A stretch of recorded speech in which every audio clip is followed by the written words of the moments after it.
ભારતીય નારી એકતા સંગઠન जिंदाबाद નેશનલ પ્રેસિડેન્ટ હરપ્રીત કૌર આજે આપણા કારખાનાની મુલાકાતે આવ્યા હતા। કારખાનાનું નામ ભાઈ બતાવી દીધું।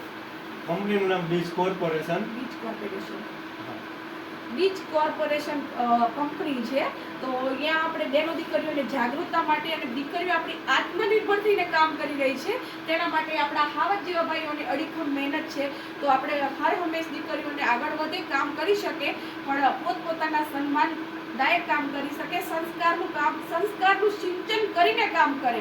એના માટે દીકરીઓને હાથ જોડીને નમ્ર અપીલ કરું છું કે પોતાના બાપનું નામ રોશન કરો પણ ક્યાંક ને ક્યાંક આપણા સમાજને નીચો જોવું પડે એવા કામ ન કરશો જેથી કરીને આપણા કંપની માલિકો પણ દુઃખી થતા હોય છે।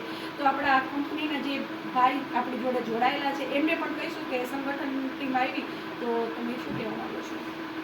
આજે ભારતીય નારી સંગઠનમાંથી આ બહેનો મેડમ અમારી કંપનીની મુલાકાતે આવ્યા અને એમની જે રજૂઆત હતી કે બહેનો જાગૃત થાય અને એક આત્મનિર્ભર એક પગ ઉપર આત્મનિર્ભર થઈને આગળ વધે અને જાગૃત થાય એ માટે એમના સતત પ્રયત્નો હોય છે। તો એની સાથે અમારો સાથ અને સપોર્ટ હંમેશા માટે રહેશે। નારી શક્તિ જિંદાબાદ। બધા ભાઈઓ